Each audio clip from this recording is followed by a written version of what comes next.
Welcome back to the Khyber Pass podcast. I'm your host, Paul Metzger, bringing you conversations with improvisers.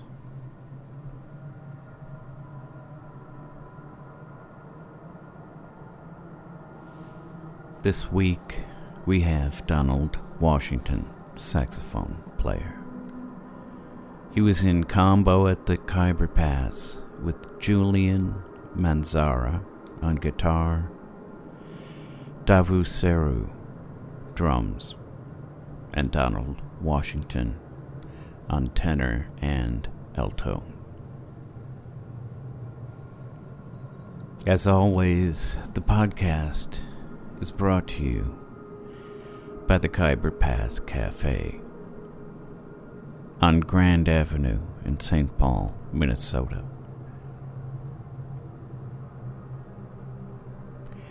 An atmosphere conducive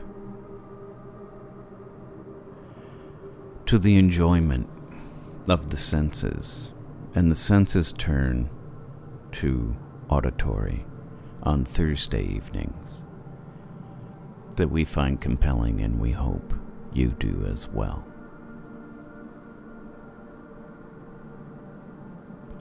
Donald Washington sat down with me before his set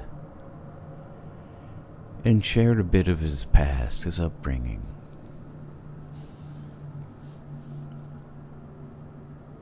Starting down south in Mobile.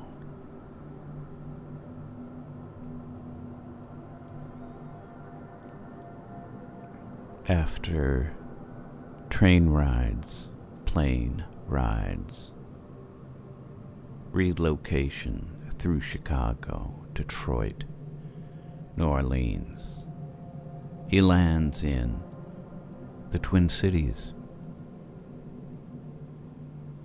That's what brought him ultimately to the Khyber Pass in concert.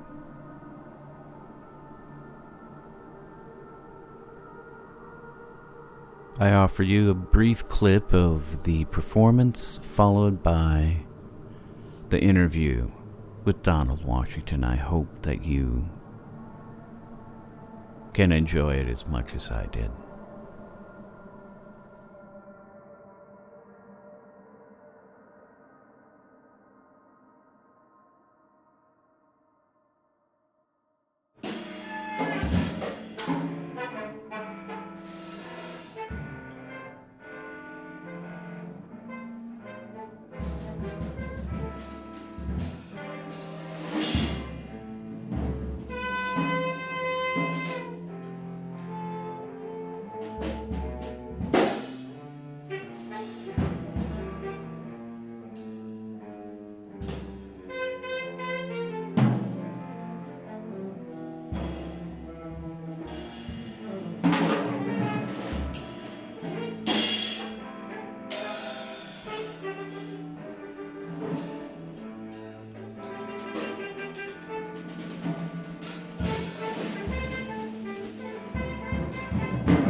Donald Washington, so nice to have you here tonight to play.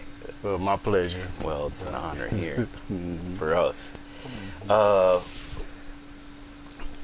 just like to cover a few things with musicians that are playing here.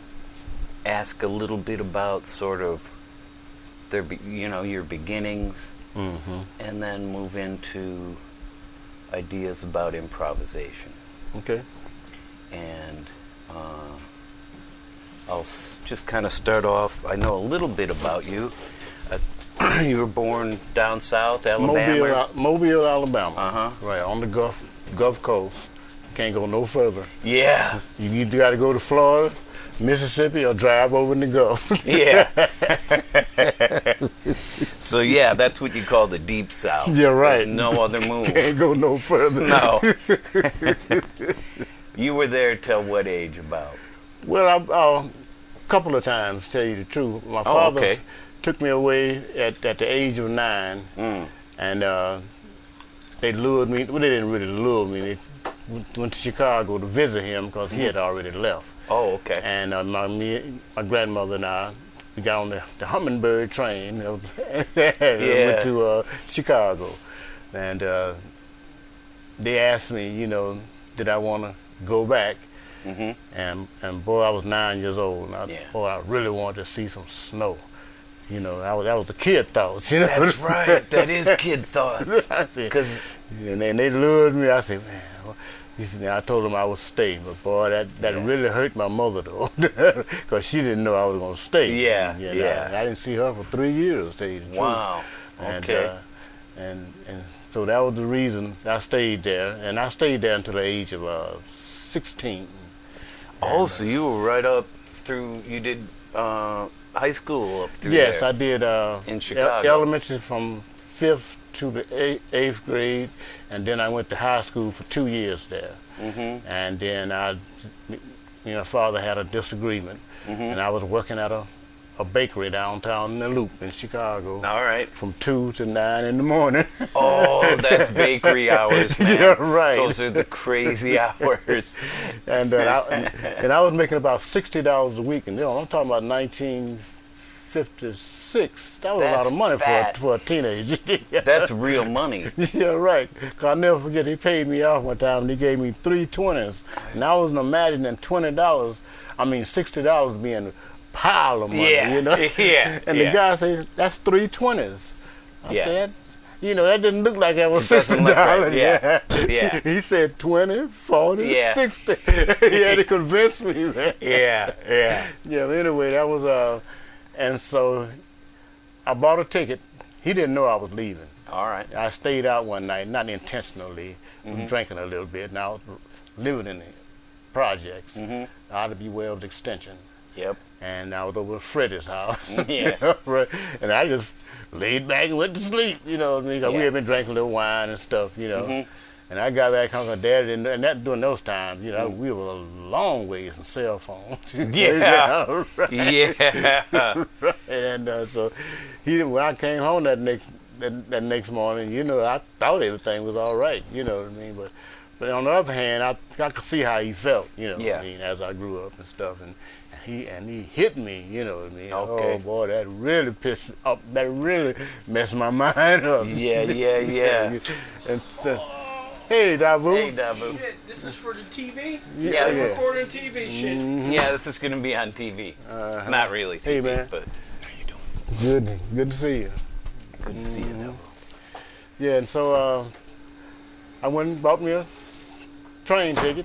Where are you going? Went to Mobile. You went back to your mom's. We went back to my mother. Well, I went to my grandmother's house. Yeah. And everybody knew where I was going. Like I tell people, I ran away, but I ran to my grandmother's house. I wasn't hanging on the street. Yeah. Right. And so I went down and finished my 2 years of high school. Okay. And consequently after that, I went to New Orleans and stayed for about 4 or 5 months. And after I finished high school. After high school you went there. Yeah, and stayed for about 4 or 5 months. And I volunteered for the draft before I went down there. During that time, you could volunteer for the draft. And I forgot about it. And my daddy called me down New York and said, boy, you better get yourself back over here. The Army called you. Jesus. Okay. So I went back and went into the Army. What year is this? That was 19 '59. Is Korea still active then? No, or it was in be- over. Oh, okay. See, I was lucky with them wars, man. You got lucky. Yeah, I missed the Korean War, and then I got out of discharge in '66, and I just missed the Vietnam. Oh. Right. You know. But then they had the GI Bill. Yeah. You got that was the thing that helped me out when I went to school. Yeah. Yeah, I used that GI Bill. That helped so many people Yep, and, at that time that right, wouldn't have a shot. I wouldn't have had a shot. No. Couldn't nobody have sent me to school, you know. No. And I didn't know how to even apply for a loan. Yeah, Right. that wasn't even a thing. No one's even going to talk to you. Didn't even think about that. But how does it go, just to back up a little bit, because I know you started playing clarinet in high school. Yes, my father. How did that come down, like your first? Well, my father worked at the post office. Mm-hmm. And somehow or another, he just came home with a clarinet. And he didn't have a case. Oh, okay. And that was another thing. I carried that clarinet around in my pocket. Yeah, you did. Right. You know, and then when I went to Mobile, I finally got $20 and bought a case, and that wasn't easy to do. No. Come up with that $20, and I bought me a case. You Yeah. know, and even when I was in high school, I didn't have no case. Yeah. And I was known for carrying that clarinet in my pocket. You know Yeah. what I mean? And I finally got me a case. Yeah. And that's how it all started. Yeah. You know what I mean? I didn't play music in the Army because I didn't know I couldn't read good enough when I went in the Army. You know, Well, was there band in high school that you played? Yes, I played in, the name of the high school was St. Elmo High School, and it was in a rural area called St. Elmo. All right. About 20 miles west of Mobile. Mm-hmm. Right, and because my grandmother lived in a little town called Grand Bay, Alabama, which was 5 miles from the Mississippi state line, you know. So I was born down in that area, you know. And my grandfather was a farmer, you know what I mean. I kind of halfway grew up on that land. We didn't stay down there, but it seemed like my mother was there so much. Yeah. Seemed like we were staying there. Yeah. You know what I mean? He was, Felt like it. yeah, right. And he had sugar cane. Everything was there on the land. 6 acres. It's still down there, to tell you the truth. Yeah. But it ain't like it was back then. No. They kept the land up. And I didn't have to buy fruit because he had peach trees, plum trees, come on. grapes, pear trees. Katrina took the pear tree. I was hurt too when Katrina took that pear tree, man. Yeah. Right. Yeah. And I got a cousin lives down there on the land now, and she's planted some of the stuff back, you know. Uh-huh. And he had a pecan orchard, you know. Okay. You know, I used to and harvest pecans was right around the fall, you know. And so I knew which tree was my favorite pecan tree, because all of them not the same, you know. No, I didn't know. Right, and that was my playground. That's 6 acres. He had sugar cane, and I still love sugar cane to this day. I just don't, and I know where to go get it, but it's not as good as it once was. Yeah, I believe you. I believe it. You know. And so that's how that clarinet came about. My father brought it from the post office, and that was that. You know, Just all of a sudden one day shows up, he goes, hey, yeah, right. clarinet. That was just and that's that where simple. it all started. You know what I mean? And that was. I still got a clarinet too. I've got a couple of them now. My wife is playing it now. You know, in the community band. You know, and I don't play it when she play it. You know, I just let her have it. You know. Yeah. And so that clarinet is the one that started it all. You know, and I was known in high school for playing that clarinet. I had written me a little song, not note-wise. I had memorized it called Eugene Boogie. That's my middle name. Damn. Really? Yep. And then do you ever break that out? No, I haven't played in a long time. Yeah. And I had to fumble through it since I haven't done it in a long time. But and I'll never forget one of my good friends. He passed away too. We went to Chicago together after that summer. After I came back, went down there, and we rode the train back up there. You know, he said, "Man, the only time I see you serious is when you playing that clarinet." Yeah, think about that. Yeah. Right. You know, so that's where it all started. I always had an ear for music. You know, I was fortunate enough to be in Chicago during the time when the Regal was really hot, and you could get in there for a quarter, you know, and you could see all of Louis Jordan. Oh, yeah. Yeah, and my father gave me a 25 cents to go see Nat King Cole. And to this day, I didn't go. I went to see a movie called Destination Moon. Yeah, And every time I think about it, I cringe, you know. Because they say, how was Nat King Cole? I said, oh, he was good, you know. But I didn't go, man. But I really regret that to this day, man. I can feel that because that is a man who was smooth. Oh, And I'm telling you. just really could convey a tune. Yes, that's right. You know what I mean. And I saw a lot of other people. I saw Duke Ellington. Some of the people I didn't know who they were. Sure. I'll never forget. They say the first lady of song. I didn't know nothing about Ella Fitzgerald, man. But that's who it was. Yeah. I thought back on it. Yeah. I said that was Ella Fitzgerald. Yeah. After I learned that's some of the great, history, man. you know. I love that. Yeah, right. I saw all those doo-wop groups. Coming through Chicago. You're right, at the Regal, you know. Right on, yeah. Mm-hmm. And I was in there for them stage shows. Boy, I'd be in the front seat. Like Yeah. stage be right there. I'd be right here in that front seat, man. I'd 25 cents. run down that aisle. Yeah. You know what I mean? Yeah, that was a great part of my life, being able to do that. And then when you walked into the Regal Theater, they had this big chandelier Oh. up there, man. Yeah. And, you know, and it was a great time. A kid coming up, seeing that stuff. You know Yeah. what I mean? And I Yeah. was just attracted to music from an early age, you know. Yeah. Even when I wasn't playing it. Right, know, you felt right. it. Yeah. And my father and them, they played records around the house too, you know. What was he playing? Do you remember? Mainly Joe Turner, those type people, you know All what I right. mean, right? And I first bought my first records on 35th Street in Chicago. It was Duke Ellington, Fluting the Blues by James Moody, Voodoo Sweet, and Prayers Prado, and Live in Newport.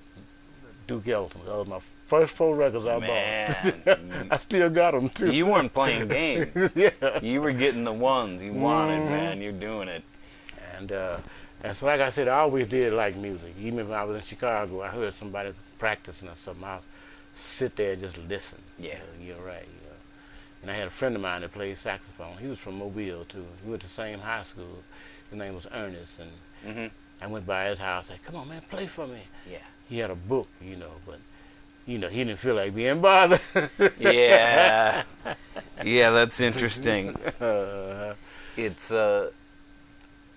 It's such a beautiful world when Right. when it touches you like that. Yeah, right. And it was natural. That's why when Yeah. I think back on it, you know, I always did like music. Yeah, you you're know what not I mean? fighting to achieve something. Right. You're just in it. Mm-hmm. It's the right place. So you get back then from military. Yeah, I So went, that- went you back did- to went to the military from Mobile. Mm-hmm. And I- And then after, That's when I started You were playing in in New groups. Orleans? Then, yeah, right. 'Cause I went to New Orleans before I went to the Army. oh, that's right. Yeah. Yeah, right. But I Okay. went back down there for a little while, Mm-hmm. and but then one day cutting it forward a little bit. Me and a good friend of mine, who I'm still in touch with, we was out drinking wine somewhere. He said, "Man, why don't you go to school?" I said, "That's a good idea." Right. Don't tell me it was that simple. Just Just hanging out with somebody drinking. Yeah, all right. And I said, oh, and then next September I started college, you know, and got the GI Bill money, and that's exactly the way it started. Yeah, right now. Damn. And, Donald, that's a great, man. yeah, right. So you go and you studied music education? Yes, I studied music education, and at the junior college I was going to, the only music there, they didn't have instrumental music, but I was in the choir, and I was pretty proud of that, because we went to Alabama State and had concerts. Okay. And the director really complimented the men Yeah? singing, you know. All right. Yeah, I was in the choir and stuff, but then I went to the next school, which was the University of South Alabama, where I got my degree from. They had instrumental music there, and the program was real young. The school was new. I think the first graduation, I was in about the 3rd or the 4th graduation class. Did you move to saxophone by then? Or? Yes, I had moved to, but I got to back up a little bit. I was playing clarinet in a group called Algie and the Croquettes. Yeah, clarinet, and this rock band, rhythm and blues. Yeah. Then they got tired of the clarinet. And then they said, "Why don't you get a saxophone?" Yeah. And somehow or another, I came up with a baritone saxophone. No, you didn't. So you moved from clarinet to all that brass? All right, that's crazy. Yeah, and I just sold that baritone here about 6 or 7 months ago. The guy drove away from Duluth to buy it. Really? Damn. And Cause I still got a baritone. I said, I'm getting rid of stuff too. I sold all my records too. Right? And I'm trying to sell other stuff. You know? Yeah. I put the rain sticks up for sale, but ain't nobody biting on them. Well, Change. yeah. No, there's an audience developing. Okay. Okay. I need to get the drums. All right. So So. to interrupt you. No, go Yeah, ahead. yeah. You can just go right ahead, and we'll wrap up pretty soon. Yeah. So now you got next question or whatever. Yeah. So, you graduate then with a degree. Yeah, in 1970. Took me 1970. 5 years to graduate. Boy. Yeah? I was flunking them courses. I flunked biology 3 times. Did you? Did you? And it was a real racist school too. Yeah. And it was everybody knew that. Because my stepmother was working on her master's, and she wouldn't even go out there to that school to work on her master's because she said it was too racist and she didn't have time for that. Yeah. And she drove 175 miles twice a week to go to a predominantly black college called Alabama State to get that degree. You Yeah. know what I mean? And, Yeah. and that's why I tell kids, man, when I started teaching, when I first came here, kids, oh, that teacher is racist. I say, so what? You know? Yeah. Did you do the work? Yeah. No. I said, well, you got to do the work before you can be defended. You know what Yeah. I mean? Yeah. You know, and so I said, you can't let racism,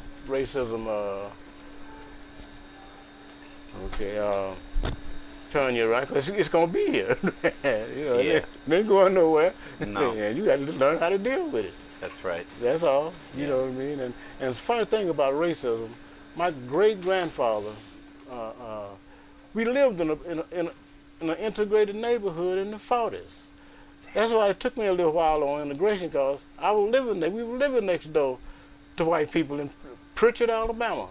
You know what I mean? And where we still had colored Yeah. white water signs in restrooms. And we were right in the neighborhood, and it was about 4 black families in that neighborhood. Which we wasn't thinking about that then. Yeah. I thought about it after I grew up. I thought, wait a minute. You look back I on look it. back and said we Yeah. were living in a white neighborhood then, you know, in the 40s, you know, and I don't know how my great-grandfather worked that. It was 4 other black families in that block too. Yeah. You're right, and so it's, you know, that's why that white and black stuff didn't hit me, and we saw those signs. Yeah. But that was a way of life. Mm-hmm. Wasn't about it, pissed off about it. Until in the 60s, they started doing stuff, you know. Yeah.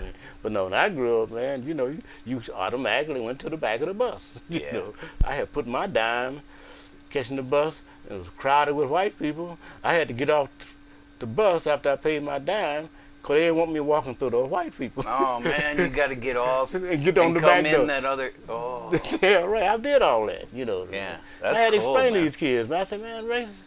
No, you can't do that, man. You gotta deal with it. You know what I mean? And it's here. It ain't going nowhere. Shit. All right, you know. And I dealt with it, and Yeah. I'm still here.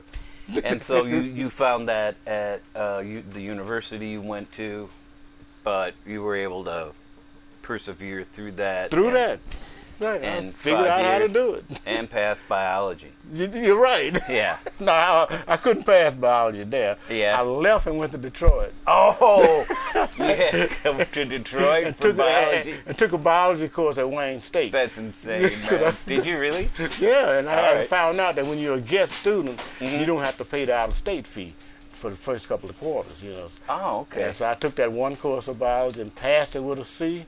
Yeah. Had them to mail that grade back down to that school. Had them to mail me my degree. Yeah, you did it. Yeah, right. Yeah. I said, it's a way, you know what I mean? Then you're in Detroit, though. Yeah, I stayed What's there for... happening in Detroit? That was I was following this lady, you know, it didn't have Yeah. nothing to do with music. Yeah. The one that used to tell me, I still remember, said, nothing is permanent. I was just thinking about life. Yeah. But I didn't know she was talking about her, She you kept know. You thought it was just in general. Yeah, right. Yeah. Yeah. You know. Yeah. And I said, I always remember that, man. You know, Yeah. but then that was meant to be. Because then I ran into Faye, you know what I mean? Yeah. Yeah. Yep. So And we still together after 45 years. Yeah, you you know. are. And she's in music too. That's beautiful. Yeah, right. Yeah. Yeah, that was God sent. You know. Yeah, that's a lucky man. And then eventually I met Roscoe and all them, Thread Gill and all in Detroit. You know. What I mean? Okay. And all of them, and that's how I came up with that little group in Detroit called Bird Train Skull. Now, that's how that happened, because it was the summertime thing, and had a real good band at one of the roughest schools in Detroit. You know. Yeah. Even when I got a job there, my cousin, who I used to stay with in New Orleans, I told him where I was working. The name of the school was Remus Robinson. He said, "Where you gonna park your car?" The neighborhood was so bad. Oh, you know? it's like yeah. So this is like the 70s? Yeah, this now we talking. I got my first teaching job in Detroit in 1974. Okay. All right, and that's the year I got married too. And then how do you bring it here then? How do you get from Detroit? Okay, 'cause you well, I moved got here. married in '74, Mm-hmm. and my kid's daughter was born in 1978. And then we didn't like what was going on in Detroit. Yeah. In terms of the politics, the murder. That was the main thing. Yeah. It was some serious murder There was there. the politics, and then there was the fucking murder. Yeah, right. So- Yeah, it seemed like it was closing in, you know. I feel like I could put up with just about any kind of politics as Right. long as there was no murder. Yeah, right. You know? And they started doing that, man. Yeah. They was shooting all in McDonald's, you know. And I come came on. here, man. I didn't hardly hear nothing too Yeah. much. I said, man, y'all, and the people was complaining here. I said, y'all need to go to Detroit and How did you get here though? How was this the place to come? Oh, we picked out 4 different places. Yeah. Seattle, Atlanta, and Portland, Oregon. Yeah. And we went to Seattle and got an application. Went to Portland, got an application. And my wife thumbs down right away on Atlanta. I was trying to go somewhere where it's warm all year. Yeah. But she said, she's not going to live in Atlanta. She's not going down there all that heat, you know. Yeah. And so we had decided on Seattle. And then we had Minneapolis in there too. Mm-hmm. Okay, we decided that Seattle was too far from everybody that we knew. Yeah. I said, That's "Goddamn, way don't- out there. Don't man. have no money. Yeah. Might not be able to get back. We thought like that, you know. Yeah. And so we decided on Minneapolis, man. Mm-hmm. And I never forget. That's not so far from Chicago. You're right. It's, you know, Detroit, and you're right in the middle. yeah, You right can- in the middle. You man. can dip down. Even Mobile, you know, it was a Yeah. little further, but still, we wasn't, you know, we could go straight down. Yeah. And I've driven down there about 5 or 6 times since I've been here. Mm-hmm. And I've flown down there a few times too. And I don't really like flying, but I will fly. You know Yeah. what I mean? Yeah. I hate going through those airports, man. The stuff you have to do, and you know, I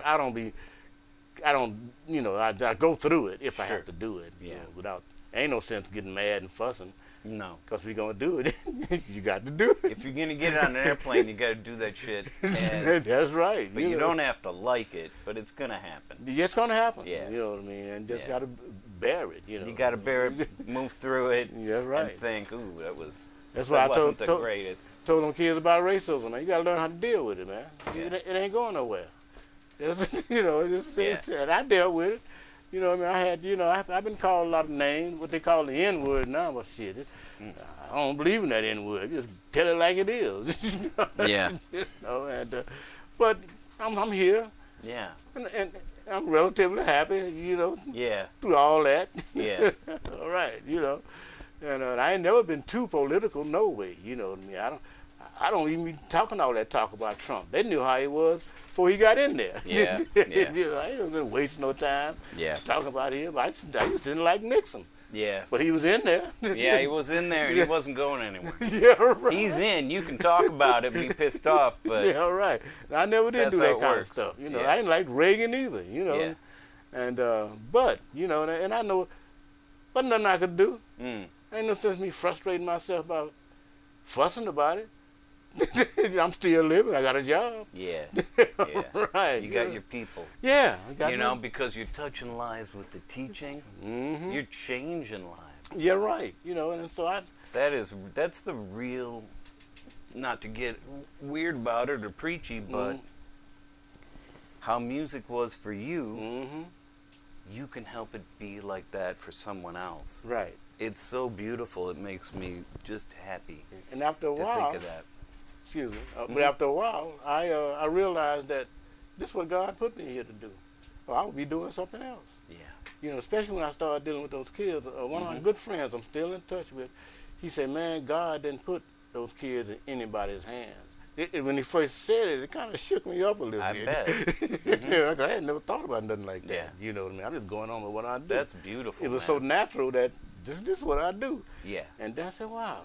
And they say John Coltrane said that he knew this is what he was here to do. God put him here to do that. And that's what I believe. I really do. I'll be doing something else, you know. Yeah. And I'm here tonight. Yeah. Because I'm supposed to be here. Yeah, you are. Yeah, right. That'll just move us right into me thanking you so much for spending a little time to talk. Yeah, Just it was my pleasure. Just a you know. little bit about Yeah. yourself and what gets you here tonight. And Right. look forward to hearing you play tonight. Okay. Donald Washington. All right. Thanks again, man. Thank Great. you. Okay.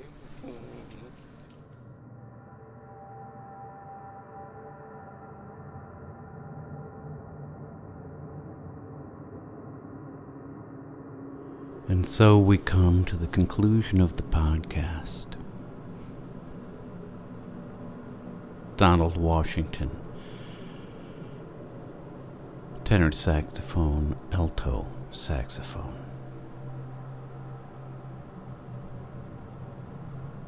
By way of Mobile, Alabama, Chicago, Illinois, Detroit, Michigan, and beyond in his journey.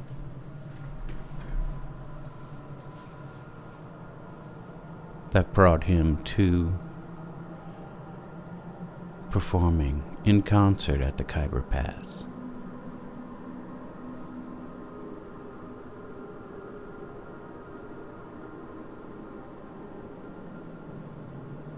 I am your host, Paul Metzger. I hope that you've been able to enjoy our conversation and look forward to next week's installment, brought to you as always by the Khyber Pass Cafe, voted best Middle Eastern restaurant in the Twin Cities 2019 by City Pages paper.